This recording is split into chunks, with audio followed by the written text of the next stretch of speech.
Well, I am Michelle Hill. I call myself your legacy builder at Winning Proof. I am a book and publishing consultant, and I help people publish their books. And I have a wonderful, wonderful team on my side.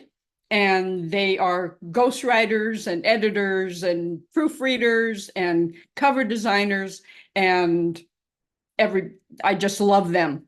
So they are the backbone of my company. So that's what I do full time. And um, other than that, yeah, I'm enjoying life and that's it. Short and sweet, as they would say, right? Yes. Right. So when we first connected, we started speaking. You mentioned that you went through like a romance scam and not once but twice. So bring us up to speed and touch on life after that situation for you.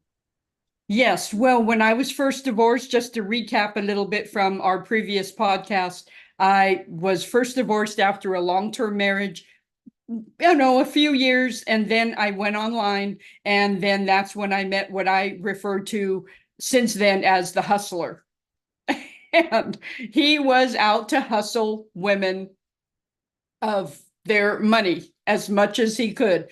I know three of his ex-wives, three, been married probably at least 5 times by this time. So I was one of those along the way. I was very, very fortunate to have not married. I had a coworker who spotted the lies and deception, and I'm so thankful for that coworker way back in the day. And so that was the first one. And I didn't know anything. I'd been married since 20. Didn't know, very naive and innocent. And then just maybe last January of last year, then I met someone at the gym. Oh, super nice, friendly, all that, very attentive. And then he wasn't really after money. Maybe ultimately he was, but he was what's called a future faker. And I had to look that up after I saw the signs. I'm like, what is this? It's all our whole relationship, or budding relationship, I should say, because it had a 2 month shelf life, was all based on the future. What were trips we're going to take, what I'm going to do for you, what is going to happen. Nothing ever happened. I'm going to buy you this expensive, this and that, and this and that.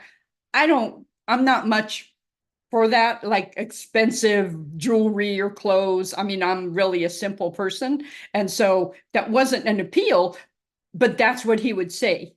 I'm going to buy you this perfume, $400 an ounce. I've never even smelled anything like that. So I don't even know, but just future trips and stuff like that. And having been through the first one, I just recognized the signs. I recognized the recoiling once I started asking a couple questions, and then the gig was up. But it did result in my fifth book, which is a shameless promotion, The Heart Swindler: Reclaim Your Heart and Stop Falling for Liars, Losers, and Lunatics.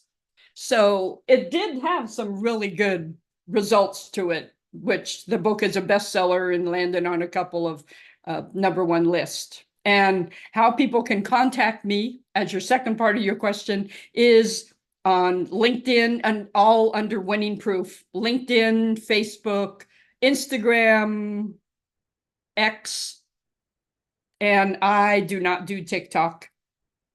Not yet, anyways. Not yet. I don't do Not yet. TikTok.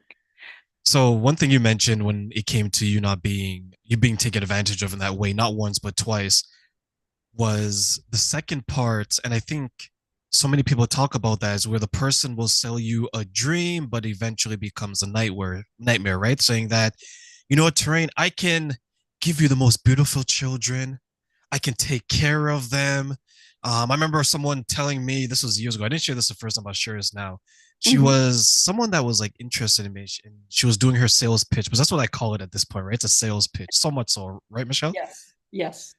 She was like, Terrain, no, you haven't had sex like the way I can have sex with you. Promises, promises. Promises, promises. Now, for those listening, did I actually take her up on an offer? No, I did not. Right? But that's the trap, right? Because it's like, and I was just talking to one of my friends say, it's like people that do that, their success rate isn't 100%, it's not 90%, it's not 80%, but it's high enough for them to keep trying because there's always a victim to be victimized. Would you agree? I totally agree. There will always be those vulnerable, naive people who don't really know what it is. They've been married maybe 30 plus years. That's all they know has been marriage. And then you're out there, you're a little lonely, and maybe your husband or wife has died. It doesn't matter, it happens to men too. And those people are who they prey on, is the lonely, the vulnerable, and they don't they'll go for people. The target is to go for people with money, but they don't know that at first often. So they'll take a chance, like you said. They'll take a chance, they'll keep trying, in hopes of getting the mother load. Yes, yes. And one thing that I want to touch on as well is that they're very good at identifying a need in someone that maybe you're not intentionally letting on, like it's more subconscious. Like say, because some people think, oh, it's probably the 80-year-old uneducated woman who's very lonely and all she has is cats. Is like, no, no, no. They're executives, Yes. they're doctors, they're nurses. Like people will be surprised that it's more so the other way. It's not the barista that is just supplementing her retirement income. It's more people who are established because a lot of times, and I remember you mentioned this, is like you sit back and you're like, wow, did that actually happen to me? Mhm. Right? Yeah. And you also, when we talked about earlier today, is they're very strategic in Oh, who they look very. for, right? Like what's some of the Yes. ploys, what's some of the tools that they use to target these people, men and women alike? Well, most of the time it is compliments. They will shower what they perceive to be a lonely person or a vulnerable, and they will shower them with compliments. They will pretend, again, with a future faker, they'll pretend that they want a future with a person. And somebody who is just freshly alone is like fresh bait to them. And so they often use that. They'll tell a woman who is uh, very hardy and maybe not super attractive, you are the most beautiful thing I've ever seen. You are have such a great character. You are this, you are that. And so they'll flatter. Their flattery is a huge tool, promising the future, promising I want to be with you. I can't wait till we're together. That's another one. And I would say those are the two top ploys that they use. And they use, I'm going to take you here and there. The future faker from last January, we spent many Sunday afternoons watching YouTube videos for a trip to Italy. That, hey, I'm half Italian. What, you think that's going to appeal to me? Yeah. And he asked specifically, if you could go anywhere in the world, where would it be? I have a feeling he does that to all of his targets. And then there's a pattern that they do. But the the promise of, we're going to take this fabulous trip, I'm going to plan it all. And to someone who's been single for 23 years, for a man to plan it all and do it, that kind of sounds good. Yeah, I could imagine a life where no one has told me that I'm attractive. No one has told me that I'm a nice person. And here comes this because they usually are attractive enough, right? Here comes this good-looking woman, and she's like, Terrain, you look really good today. I like the way that outfit just compliments your eyes or your smile. Yes. And you start to feel a little bit good. And then all of a sudden, you start to see this person more and more, and you're like, is this a coincidence or is this maybe the universe delivering to me what I always wanted? Because I think that's probably why so many people get wrapped up or get caught up so quickly because it's something that they wanted, but not necessarily from that person, but someone in a healthy way. Is that part of the trap too? Because we want it, maybe not from that person, but it's like a drug and we want more, and it feels so good. Yes, and I'm looking at the title of your podcast behind you, Behind the Shades. And that just sticks out to me because that's exactly, and I know your podcast is a different meaning, but they hide behind shades. They hide behind this facade of flattery and promises to get what they want. And it's ultimately to get what they want. That's the whole end game. And what they want normally is money. Sometimes, though, they just want someone to say, I love you. They want to hear it from multiple women and or men, I love you, I love you, I love you. For a man to have a, that's maybe middle-aged, maybe a little balding back there, just a regular guy, and to have this drop dead gorgeous bombshell telling you they love you, don't tell me that's not a draw for a man. That, as it is for women. So that's it's they hide behind the shades of these things, these promises. And I wonder how many of these people are narcissistic in a way, and the abuse that they're unleashing on some of these people, or the chaos that they bring into their lives, is like boosting their ego in a way. Like, look at me. I have Michelle over here. I have Claire down there. I have Joanne up the street. You begin to collect all these women and men like they're trophies, like they're rings, like they're an accomplishment, right? And then all of a sudden you're like, okay, I'm going to take you here, but you're paying for it. I'm going to go on this road trip, but you're financing it. It's like, it's like they don't realize that the dream that they're being sold, they're the ones who are actually financing the dream. Does that happen as well? That does happen a lot. Sometimes the future fakers will, like the one I had, will say, you don't have to lift a dime. I will pay for everything. So sometimes, and at first, they will do that. But most of the time, as you're saying, it's to, yes, we're going to go here and go there. And, oh, I lost my credit card. Oh, whoops, I was transferring money and it got lost in the stratosphere. Can you front me the money? And, and it's all downhill from there. But you go online, go on YouTube, go on any of the websites and just do a little research. And it happens every day that women, and we might have talked about this the first episode, but women are giving away their fortunes, their inheritances, I guess, their the life insurance that they got from their husband. And now an 80-year-old is forced to work at McDonald's because she doesn't have any money because she gave it away for the promise. So yes, a lot of them, if not most, if not all, are narcissistic in nature because it's all about them, but they make it appear it's all about you. There was someone, I have a dog and I walk my dog in my neighborhood. And there is, in my neighborhood, there's about three streets. And there's one street, I'm not going to name it because I don't want to expose these people. Yes. So, Right? Yeah, please don't, right? They'll be like, oh my God, Terry, what are you doing? I'm still trying to recover. But there are a number of divorced women. They're older, right? And it appears like anytime you have small talk, like you normally do from your neighbors, right? Like it seems like maybe the marriages didn't end in the best of ways, but they have the house and everyone has moved on.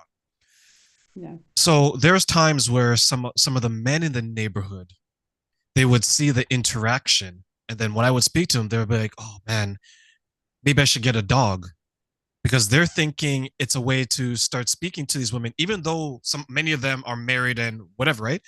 So me now putting on my my relationship mentor cap, I'm like, okay, what do you mean? Because I'm now trying to understand, right? And they're like, well, if you, it seems like it's a way to start having these conversations with these women, and maybe it can lead to more, and then you can get all these things and stuff like that because it looks like they have money because they're looking at the house and they automatically think big house, big money, right? Yeah. So now I look back as I'm telling this and I'm like, these are the early signs of you looking to abuse someone. And I don't think these men noticed it. They're looking at it as I can use this to get this because I'm taking from the person. But when you break it down like that, it is abuse because you're using the person, you're misleading them, and you have a whole nother family that you're going to be lying to and all this other stuff, right? So, based on your experiences, could it be possibly that sometimes it starts off as I'm just going to get something small out of this person, and then it grows to the point where they're paying for the Airbnb, they're paying for my credit cards, they're paying for my rent, they're paying for my mortgage. And then the person, the abuser now, gets so caught up with the thrill of all this free stuff, then they can't stop because they're truly addicted. That is such a good point. And your observation about the neighborhood and the men asking you, maybe I should telling you, maybe I should get a dog, reveals a lot. Reveals a lot. And you're insightful, so you would pick up on that where maybe another person would not. But it's kind of like what you described is the classic, how do you boil a frog? You put them in cold water and you slowly turn up the heat until the frog boils alive. And that's the best analogy I can give is that, yes, and intentionally, most of the time, they do start with something small. An online predator or just a romance predator will start with something small, build, build, build, build, build, build. And it might be as simple as you're in a restaurant, as happened to me with the very first online hustler, was that we went to sushi and he's, crying, real tears pouring down his face, how much he loved me and how blah, blah, blah, how lucky he was. And so, but then he didn't bring his credit card or it didn't work when we went to check out. Guess who footed that meal? And I tell people I'm not Miss Moneybags. And so, but you do it. You just ate, $30-$40 worth of sushi. You have to pay. And so that was a small thing before the four tires on the car, before the set of luggage, before the sports supplements. It grows and grows. And yes, you're absolutely right. The person, and I don't like to say victim, but they are victims. The survivors of these just are like that frog boiling in the water. They don't even know the temperature's going up until it's too late. And people don't often know that they have to pay that money back. You can't go after that person. They're long gone. They're to the next person. It's on your credit card. Nobody twisted your arm. Nobody put a gun to your head. You did it willingly. If you charge $500,000, you got to pay back that money. So that's a lot of the times the women don't realize that. But the perpetrators, again, are almost always narcissistic in nature, and exactly what you said. I'll give you this to get that. There's always a motive, always an ulterior motive behind what they do. Yes, yes, it does seem like there's like this criminal hidden agenda, right? And they try to justify it by saying that, well, it's not a big deal. I'm just getting the dog to start a conversation and she can buy me dinner. I'm like, but where does it end? There's someone that I know. He surrounds himself with a few women. They're Mhm. friends and everyone's friendly. There's some acquaintances. But because I'm on the outside looking in, I point out to some of the women. I was like, why do you guys pay for these things for this person? And their justification, and this is probably a lot of people, is like, well, we're friends. I'm like, Mhm. okay, fine, fair enough. Yeah, you're friends, you need $5, whatever the case is, but you're paying for the airplane ticket for him to meet up with everyone. Let's say there's a group of 10 of them, right? You're paying for the airplane ticket. You're paying for the Airbnb. You're Yeah. paying for the food. So the question now that I ask them is, what is the benefit to this? And does that person ever pay anything for themselves? And they're just like, well, I just do it because we're friends. And it's like, no, they don't ever pay. So I was like, okay, so if we were to replace you, would that person be homeless? Like, well, I don't think so. I was like, yeah, of course not. They'd find someone else to pay it. So what is happening now is, or this year, some of them have started to get into relationships with other men, and the men can see this, right? And now they're like, hey, I don't want you to continue to do this because it's there's a conflict, Mhm. right? Because now you're in a relationship. Why are you paying for another man to fly out, right? And Yeah. then one woman said that she literally said that, okay, then I can't continue a relationship. She's so entrenched in that when there's people on the outside pointing in, they immediately remove Mhm. the people on the outside. So speak to us how scary that can be when maybe it's not only the person, the perpetrator who's doing this, but sometimes the victim is so entrenched. Now they're suffering from like Stockholm Syndrome, where they began to um, justify and connect with it. And when someone points it out, like, no, no, no, you have to go. Yes, that is so, that's so real what you just said, and it happens all the time. And I really think that a lot of it is Stockholm syndrome, and just, even young girls that are molested by their fathers, say, when they're young, they will protect that father going forward because of that Stockholm syndrome. And so, same thing with these women who start relationships with other men, and it's so clear what's happening. It's so clear to the man, and yet she'd rather, because she's getting something, and that's why they, I think, to me, in my opinion, that's why they cut off the outside man and stay with a swindler, basically, is because they're getting something from it. Just like, maybe in another example would be a mother who just dotes over her kids, and then they're young adults and she still does everything for them, and she's basically crippling them from being independent. She gets something from that. She gets the satisfaction of, oh, mom, you're the best mom in the whole world. Whatever you get from it. So the women that, what we're using that example, they get something from that other person that they're not willing to give up. And until they see it, it's not going to change until they see it. And other people can point it out all day long. But just like I guess, a drug addict, you have to see it yourself and really absorb what you've done on your own. And that person that's exploiting them, they have the best of both worlds. They throw out a few compliments to keep you in, and they get all this free stuff, Airbnbs and flights. So they're getting something out of it. So can you see the crazy circle? It's just like a cycle. And I hope that Yeah, answered your question.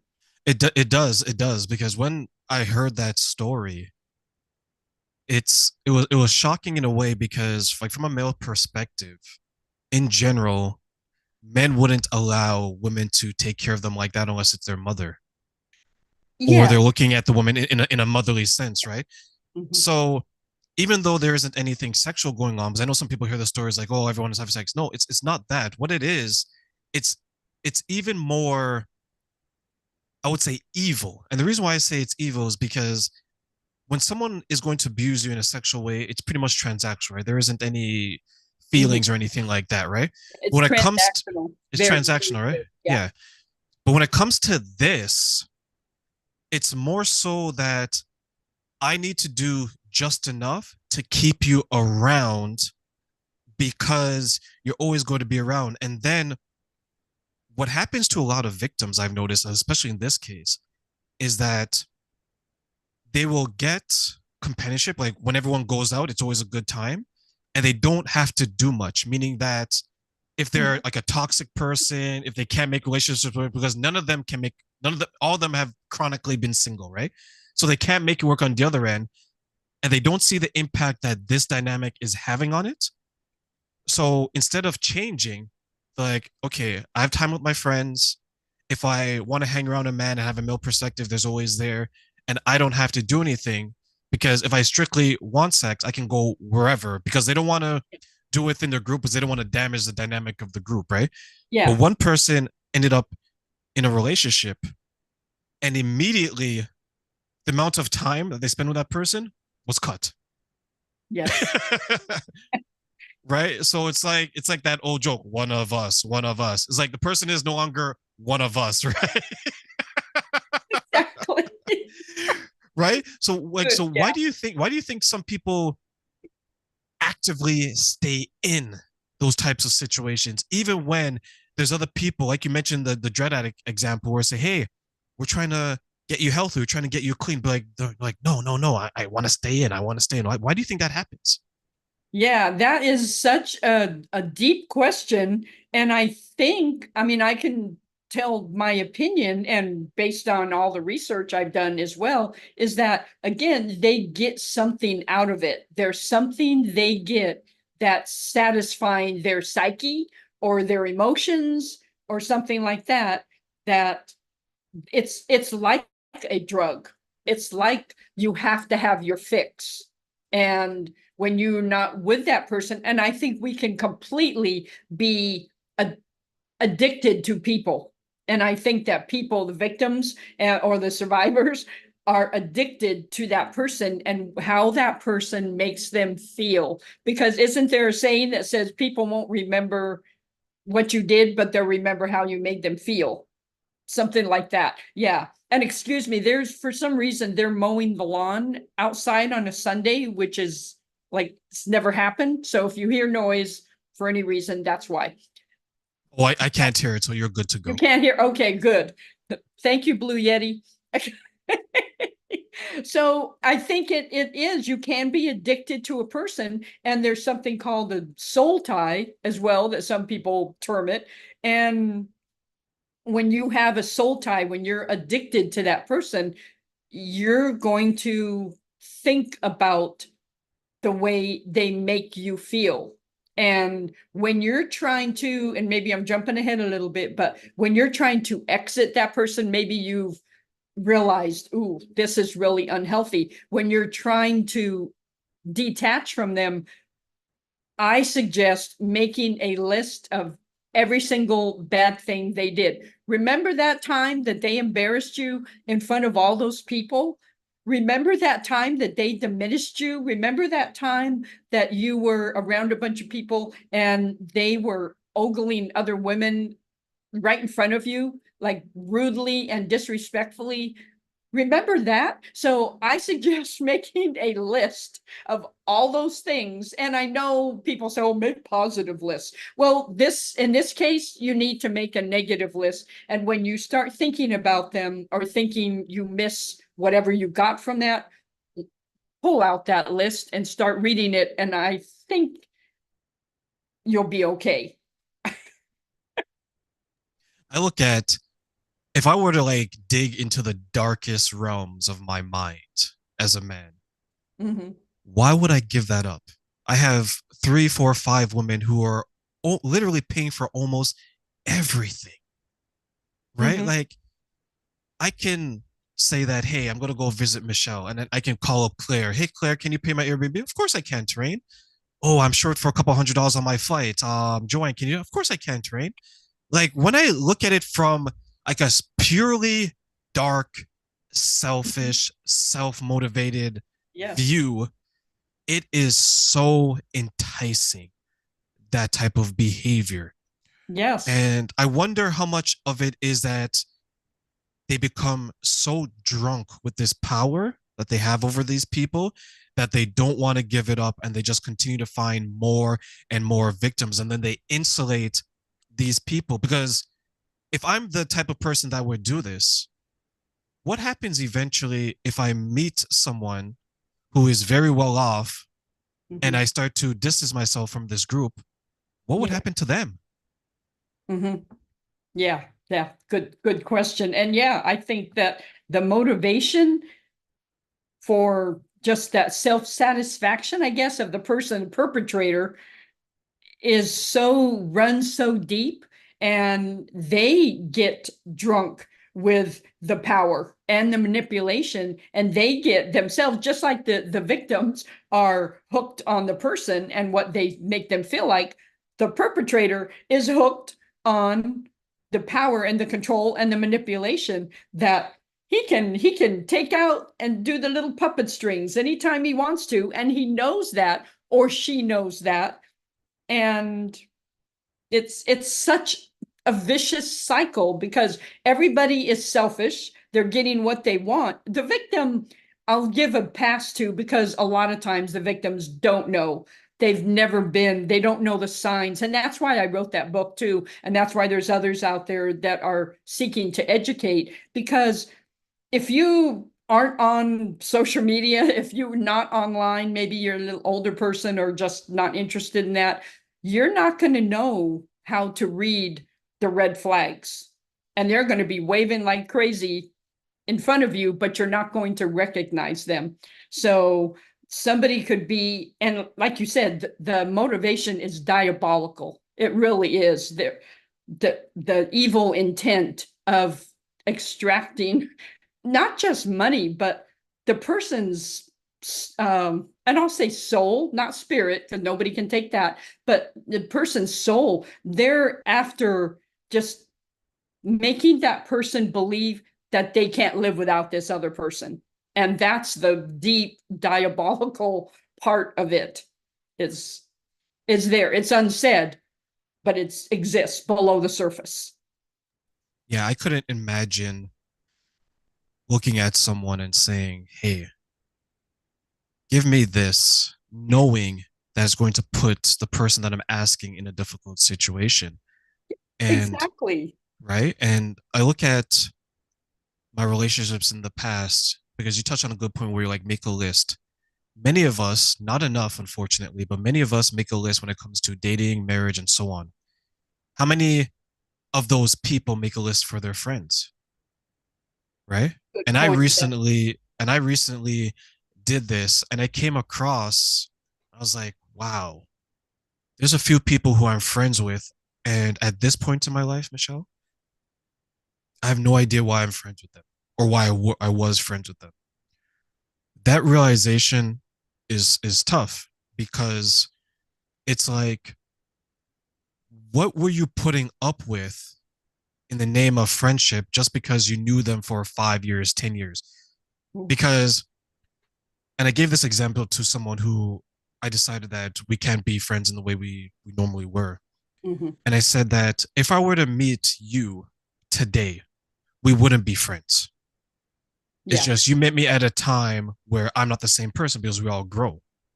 At that time, things were fine, right? But the problem is that you've become someone that is different than that person, and I've become someone that's different than that person. But we no longer can continue this life, this journey as friends anymore. And the reason why I said that is because he turned out to be using people. So what he would do is he would try to get the woman or even some of the male friends now Mhm.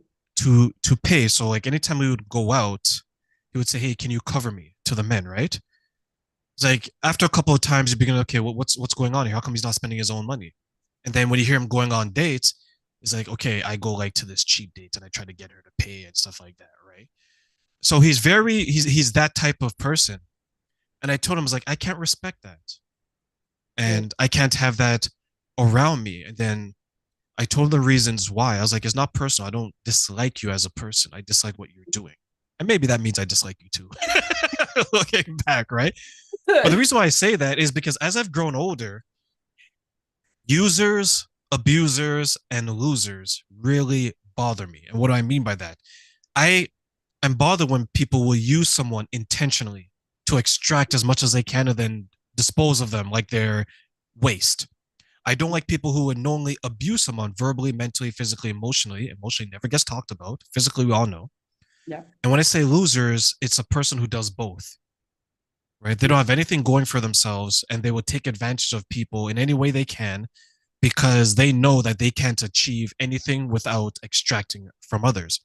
Hmm. And I bring that up because, and maybe you went through this, because I know when I went through it and I mentioned it, their response is so arrogant, and I'll tell you why. Because they take it as, oh, you think you're better than me, right? It has nothing to do with that, right? It's like deflecting everything you just said, all the examples you gave, and they put it back on you. Like when you were going through your situation, was there a little bit of that where the person was trying to say that, well, it's your fault, Michelle, because you're giving me the money. You're doing this, you're doing that. Did that happen? Not with the future faker. That was just cold. He just stopped communicating when I started asking questions. But I'm trying to think back to the first one. It was early 2000s. So it's a little fuzzy, but I had people around me, including my parents and including well meaning friends, that dropped the hammer of guilt on me. How could you be so stupid? How could you have not seen this? How could you have let this happen? I heard my parents, I was at their house one time, and my mom was pretty vicious with her words. And I was playing hide and seek with my little 3-year-old granddaughter at the time. And I was hiding in a closet off of the kitchen, the laundry room. And I heard my mom say, and I had a new, like I was online dating at that time. So I had a new person, casual person. And I heard my mom say to my dad, you don't think she'd be so stupid as to blah, blah, blah again, do that again. I mean, that really hurt, because people just are so quick to fire their arrows at you. Yes, it was your fault. Yes, you didn't see this. Yes, you're so dumb. You're so naive. You're so this or that. So I had a lot of people coming at me with that. And I have a really good longtime friend who was a little bit like that until he was taken by I don't know if it was a land or some kind of swindle. Then he understood. And then he came back and said, I didn't understand until it happened to me. I don't wish that on anybody, but people who have never been through a certain situation will be the first ones to drop the hammer of guilt on you and shame. And you really find out who your real friends are. I had friends stand by me and support me and comfort me through the it's a loss. It's healing, it's emotional healing from being duped. It's you feel, often we do the same things to ourselves. And that is the thing.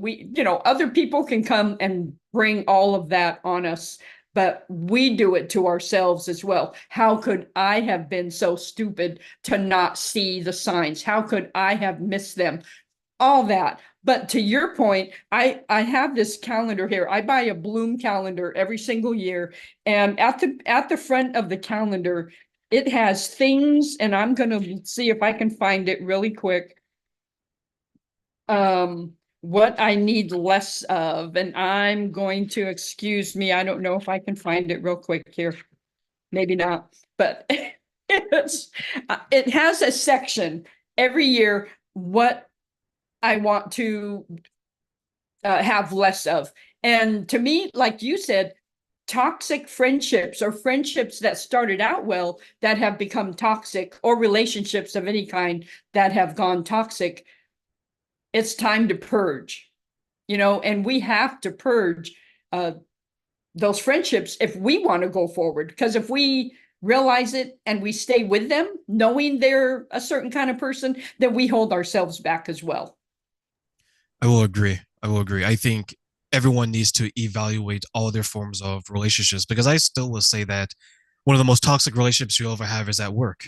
You miss birthdays, anniversaries, health visits, doctor visits for your job. And I Yes. think that's easy to find, that's easy to see. And when it comes to dating someone, it seems like everyone's quote unquote spidey senses, their awareness is always high when it comes to dating. Oh my God, that man. Oh God, that woman. Right. But what about your friends? Like just because you know someone 10, 15 years doesn't mean that they're not a narcissist, doesn't mean that they're abusing you.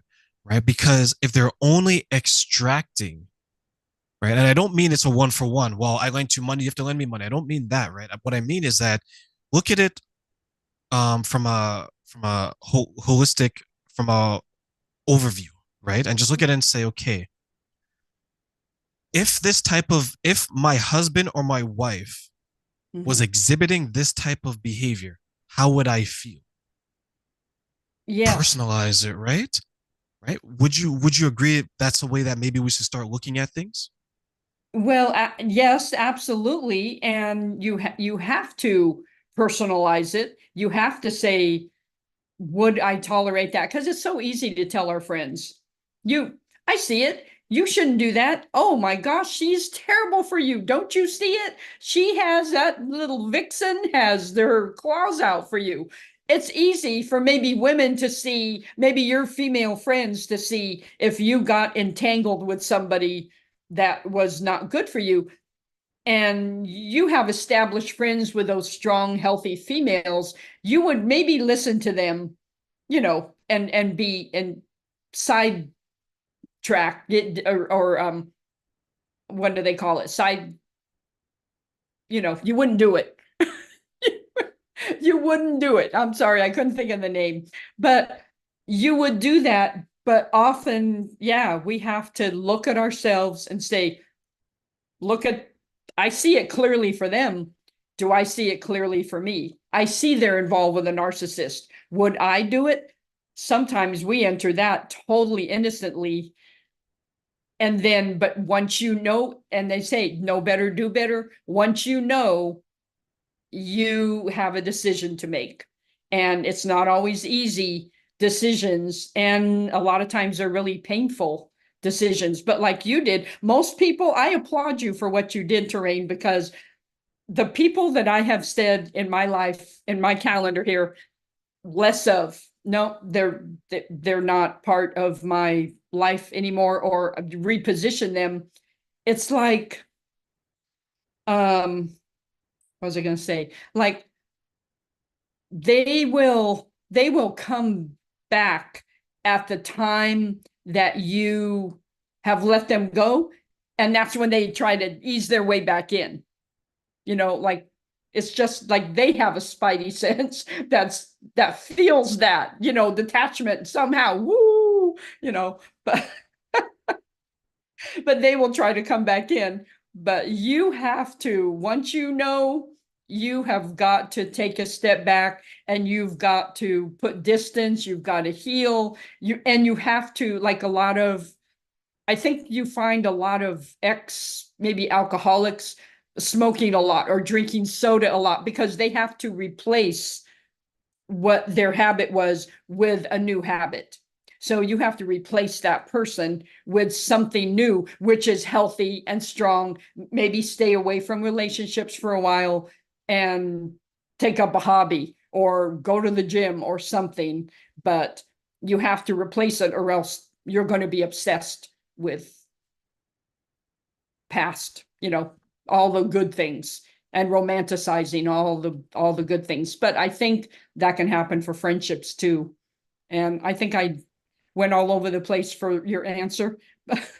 No, that leads me to something that I was going to ask because I wonder how much of what you just said relates to the fact that many times these people who are being victimized are broken themselves and they're holding on to a broken situation. Could that be it as well?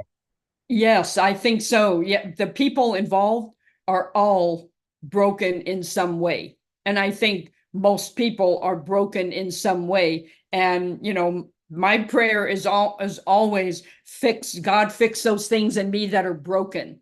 Make me whole, make me healed. So I think that we all have cracks in our, if we think of ourselves as clay pots, we're all cracked pots. We all have leaks and weaknesses and vulnerabilities, and the professional,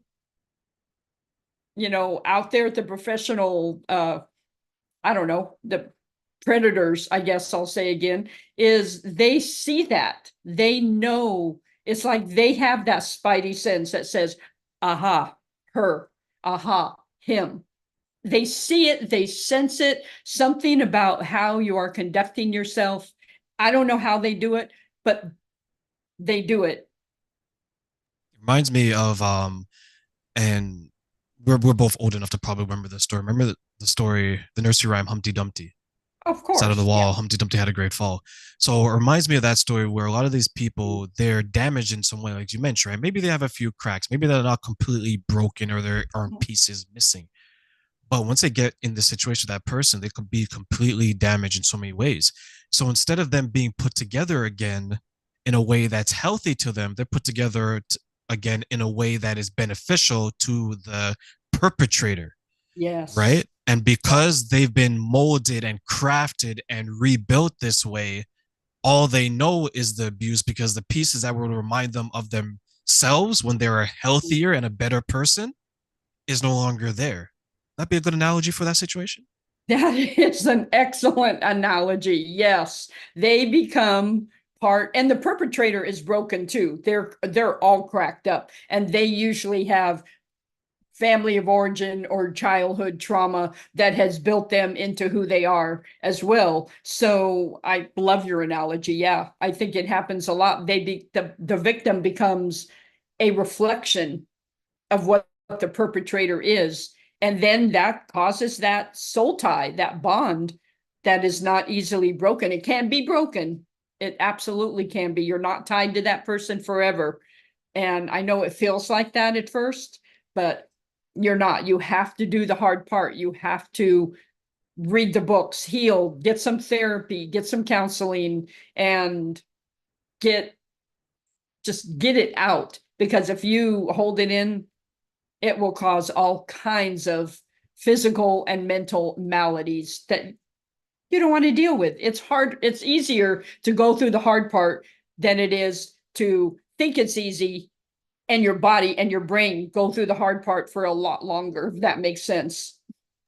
Yeah, it's like the first step would be just get curious. So if like one person, two people, three people say, "Hey, Train, that situation over there, that person, just keep an eye out because this is what I'm observing," right? Instead of dismissing it entirely, have the curiosity, right? Because if it was the reverse, if it was something that is more out there and more accepted as being wrong, like if someone, I think for most people, if you went to them and said, "Hey, I think your partner is cheating, this is why," I think many people would at least listen and say, "Okay, why do you think that? Do you have evidence? Blah blah blah." Right? I think most people, many people would listen to Yes. it and then they make their own understanding. But when you come to someone and say, "Hey, that person over there, that friend, they're mistreating you this way," it's almost like, right, like they're more, in a way, they're more protective of the friend than their own partner. Does that make sense? Yes, it absolutely does. It's so weird because I can relate it to the first internet hustler, and I brought him to church and I introduced him to a couple of people, and they pointed out one actually said, if it's too good to be true, it probably is. And I'm like, oh, just you don't know what you're talking about. And I just poo-pooed them away. But they were, they had that sense of something was up. Maybe they didn't even know it. But yeah, that often happens when the other person is more like, don't hurt them. Don't hurt them. Well, but what about me? So I think it's just the ignorance of people. I think it's just not being, I don't know, not recognizing